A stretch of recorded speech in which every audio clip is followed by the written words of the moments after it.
खुलुमबाय दिनै मोनाबिलिनि खौराङाव गासिखौ बरायनानै लाग्रोबाय। दासिमनि खौरांफोरा जाबाय।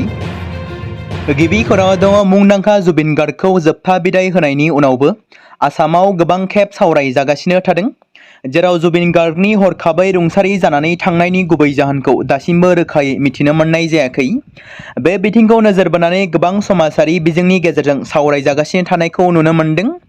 बेराफारसेथिं हादोरसा सोरखारा श्याम कानु महन्त आरो बिथांजों सोमोन्दो थानाय जायखिजाया आफादखौ आसाम हादोरसानि सिङाव जायखिजाया हाबाफारि एबा फोरबो खुंनायनिफ्राय बेन खालामनो थिरांथा लाबाय।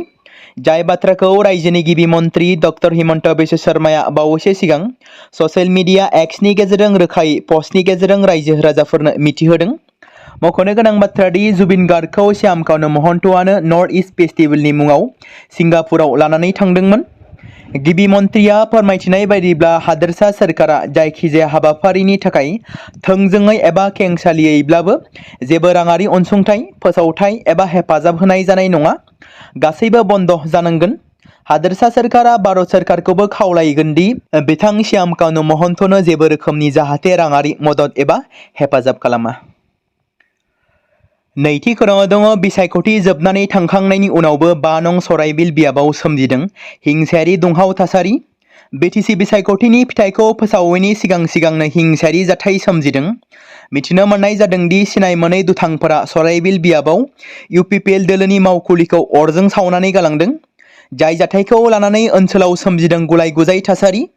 मख'नो गोनां बाथ्रा दि 2025 मायथाइनि बिटिसि बिसायख'थिया थांनाय 22 सेप्तेम्बर खालि जोबनानै थांबाय। नाथाय बिसायख'थि जोबनानै थांनायनि उनावबो बिसायख'थिनि हिंसायारि जाथाया दासिमबो जोबनानै थाङाखै। मख'नो गोनां दि 2025 मायथाइनि बिटिसि बिसायख'थिनि फिथाइखौ फैगौ 26 सेप्तेम्बर खालि फोसावगोन। बे फिथाइखौ फोसावनायनि सिगांनो क'क्राझार गसाइगावनि 5 नं सराइबिल बियाबनि इउपिपिएल दोलोनि मावख'खौ दुथांफोरा सावनानै गालांनाय जाथाया ओनसोलनाङैनो रागा जोंखांहोदों। थारैनो बिटिसि बिसायख'थियाव बबे मोनसे पार्टिया देरहासार जानानै सोरखारखौ दागोन आरो सोरखार दानानै सोर चिफ जागोन बेखौ रायजो राजाफोरनि गोसोआव फैगासिनो थादों। बेबादि समावनो 5 नं सराइबिल बियाबाव इउपिपिएल दोलोनि मावख'खौ सिनाय मोनै दुथांफोरा सावनानै गालांदों। जाथायनि बागै मिथिनो मोननाय बायदिब्ला दिनै फुंबिलि 3 रिंगासो समाव दुथांफोरा गसाइगावनि 5 नं सराइबिल बियाबनि इउपिपिएल दोलोनि मावख'खौ सावनानै गालांदों। नाथाय 5 नं सराइबिल बियाबनि इउपिपिएलनि मावख'खौ सोर सावनानै गालांखो आरो मानो, बेनि गुबै जाहोनखौ मिथिनो मोननाय जायाखै।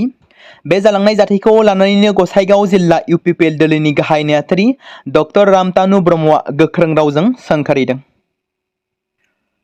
गोबां समफोरावनो भारत हादरनि गोबां रायजोनि गुबुन गुबुन जायगाफोराव जिनाहारि खालामनाय, मानसि लांखारनाय, इनायै बुथारनाय जाथायफोरा जाबोबाय थादों आरो गोबां दुथां दायनिगिरिफ्राबो आयेननि गेजेरजों साजा मोनबोदों आरो बेफोरबादि समनि गेजेरावबो खायसे दुथां आखुनि सुबुंफ्रा बेफोरबादि खामानि मावनायनिफ्राय गोजान जानानै थाङाखै। बेबादिनो महाराष्ट्रनि कल्याण नगराव सासे उन्दै बैसोनि फरायसा हिन्जावसाखौ 9 दुथां लांसुनिया सुबुंफ्रा लोगो नांनानै जिनाहारि खालामनाय जाथाया सोराङाव फैदों। सुलुंनिफ्राय मिथिनो मोननाय जादों दि दायनिगिरिफोरनि गेजेराव सासेया हिन्जावसा गथ'निनो बाहागि आरो गुबुन सासेनिया गुबुन होनना मिथिहोदों। मोनसे रिपर्टआव फोरमायथिनाय बायदिब्ला हिन्जावसानि गोरबोआव गथ' थानायनि उनावसो जाथायखौ नखरनि सोद्रोमाफ्रा हमनो हादोंमोन आरो जाथायखौ मिन्थिनाय लोगो लोगोनो नखरनि सुबुंफ्रा दायनिगिरि दुथां सुबुंफोरनि हेंथायै पुलिस बिफाननि सेराव एफआइआर थिसनो, जायनि फिथाइ महरै 30 सेप्तेम्बरसिम पुलिस बिफाननि आवथायावनो दं दायनिगिरिफ्रा। दायनिगिरिफोरनि सायाव 30 सेप्तेम्बरसिम नायबिजिरनाया सोलिबाय थागोन होनना पुलिस फारसेनिफ्राय मिथिहोदों आरो गुबै जाथायखौ मिथिनानै मोनोब्ला आयेन बादियै साजा होगोन होनना पुलिस बिफाना थिरांथा लाबाय। मुंदांखा देंखोगिरि जुबिन गार्गनि थैनायनि गुमुरखौ फोजोबनायनि सायाव रायजो नाङैनो गोख्रों सुबुंफोरनि बिबुंथिनि गेजेरावनो दिनै गुवाहाटी गोजौ बिजिरसालियाव बे आयदाखौ दिखांनाय जादों दि असमिया सुबुंफ्रा मोजां मोनग्रा महरगिरि जुबिन गार्गनि सोमोनांथाव थैनायखौ लानानै दिनै गोजौ बिजिरसालियाव मोनसे पाब्लिक इन्टारेस्ट पिटिशन होनाय जादों। सासे सांग्रां नोगोरारि आरो जुबिननि अनसायगिरिया जुबिननि थैनायखौ लानानै दिनै गुवाहाटी गोजौ बिजिरसालियाव मोनसे पाब्लिक पिटिआइ होनाय जादों। सासे सांग्रां नोगोरारि आरो जुबिननि अनसायगिरिफोरा बे पिटिआइखौ होदोंमोन। गासै जाथायनि सायाव गोजौ थाखोनि नायबिजिरनांगौनि थाखाय दाबि खालामनाय जादों। बिथाङा जुबिननि थैनायनि जाथायफोरखौ मोजाङै नायबिजिरनो थाखाय मोनसे गोजौ थाखोनि नायबिजिरग्रा हान्जा दानो थाखाय आरो सिंगापुरसिम नायबिजिरग्रा हान्जाखौ दैथायहरनो थाखाय खावलायदों। मख'नो गोनांदि गुवाहाटी गोजौ बिजिरसालिया 23 सेप्तेम्बराव जुबिन गार्गनि गोथै देहा सावनाय सानखालिनो गिबि खेबनि थाखाय बन्द फोसावदोंमोन। बेनि सिगां सोरबा सुबुंनि थैनायनि बेलायाव बिजिरसालिया बन्द फोसावनायनि जेबो बिदिन्थि गैयामोन। दिनैनि पाब्लिक इन्टारेस्ट पिटिआइखौ गथायनायनि उनाव गाहाय बिजिरगिरिनि बेन्चआ बेखौ जोबोद गोसो गोरबोजों लायो आरो फैगौ हियारिंखौ 8 अक्ट'बराव थि खालामनाय जादों। हिमांसि टकासा इन्टारनेशनेल जुड' फेडारेशन थामहिनबा IJF जुनियर आइजोफोरनि 63 केजि थाखोनि मुलुगनि नम्बर 1 थि रेंकिं मोननो हानानै गिबिसिन भारतारि जुद'का जानानै जारिमिन सोरजिनो हादों। हारियानानि 20 बोसोर बैसोनि गेलेगिरिया हादोरनाङारि थाखोआव सनानि मेडेलखौ मोजाङै देरहासार जानानै मोननो हादों आरो जौसिन मासियाव सहैनो हानानै मोनसे जारिमिन सोरजिनो हादों। मख'जाथावदि IJF जुनियर अल टुर इभेन्टफोराव बिथांनि थाद'नाय गैयाजासे पडियाम फिनिशखौ बिथांनि मानगोनां रेंकिंआव रैखाथि होनाय जादों। आसामनि मुंदांखा देंखोगिरि जुबिन गार्गनि हरखाब रुंसारि जानायखौ दुखु फोरमायनानै मकलदं गामिया आरज गाबदों। थांनाय 19 खालार खालि हरखाबै सिंगापुराव रुंसारि जानायखौ लानानै दिनै दुखु मोननाय फोरमायनायनि गेजेरजों मकलदं गामिनि रायजो राजाया दुखुजों आरज गाबदों।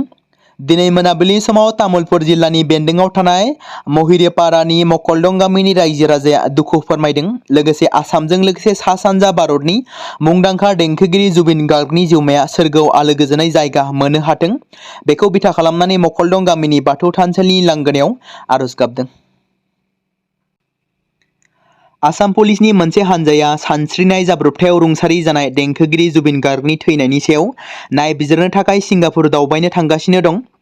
मख'नो गोनांदि गिबि मन्थ्रिया पुलिसखौ बे केसजों सोमोन्दो थानाय गासैबो गिबि फोरमायथि रिपर्टखौ CIDनो दैथायहरनो बिथोन होदों आरो गोख्रों नायबिजिरनायनि थाखाय मोनसे गोख्रों केस थिसननो थाखायबो बिथोन होदों। 52 बोसोर बैसोनि जुबिन गार्गआ शुक्रबारखालि लाइफ जेकेट गैयालासेनो लैथोआव सानस्रिनाय समाव जिउ गोमादोंमोन।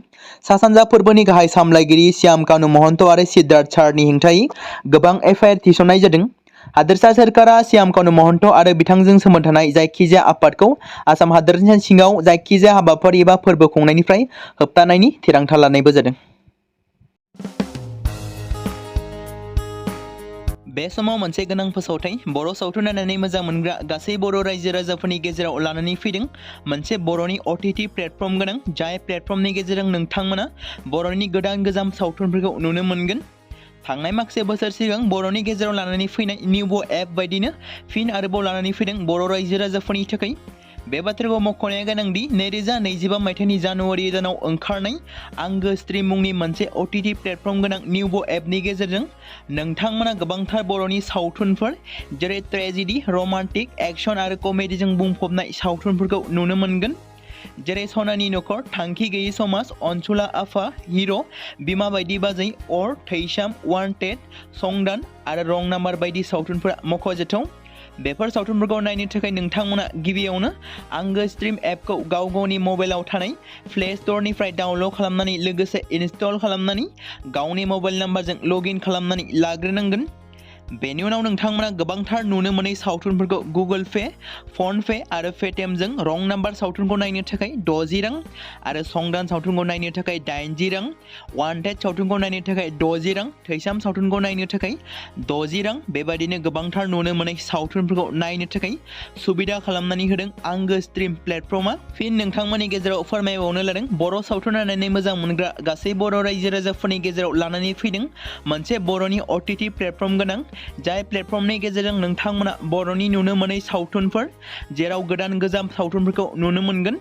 बे बाथ्राखौ मख'नाया गोनांदि 2025 मायथाइनि जानुवारि दानाव दिहुनजानाय आंगो स्ट्रिम मुंनि मोनसे OTT प्लेटफर्म गोनां एपनि गेजेरजों नोंथांमोना गोबांथार बर'नि ट्रेजेडि, रमान्टिक, एक्शन आरो कमेडिजों बुंफबनाय सावथुनफोरखौ नुनो मोनगोन। जेरै रं नाम्बार, संदान, वान्टेड, थैसाम, अर, बिमा बायदि बाजै, हिर', अनसुलाफा, थांखि गैयि समाज, सनानि नखर बायदि बायदि सावथुनफ्रा मख'जाथाव। बेफोर सावथुनफोरखौ नायनो थाखाय नोंथांमोना गिबियावनो आंगो स्ट्रिम एपखौ गाव गावनि मबाइलाव थाखानाय प्ले स्ट'रनिफ्राय इनस्टल खालामनानै गावनि मबाइल नाम्बारजों लगइन खालामखांनायनि उनाव नोंथांमोना गोबांथार नुनो मोनै सावथुनफोरखौ गुगोल पे, फन पे आरो पेटिएमजों रं नाम्बार सावथुनखौ नायनो थाखाय 60 रां, संदान सावथुनखौ नायनो थाखाय 80 रां, वान्टेड सावथुनखौ नायनो थाखाय 60 रां, थैसाम सावथुनखौ नायनो थाखाय 60 रां, बेफोरबायदिनो अर सावथुनखौ नायनो थाखाय 60 रां पे खालामनांगोन। बेबायदिनो गोबांथार नुनो मोनै बर' सावथुनफोरखौ नायनो थाखाय सुबिदा खालामनानै होदों आंगो स्ट्रिम प्लेटफर्मआ।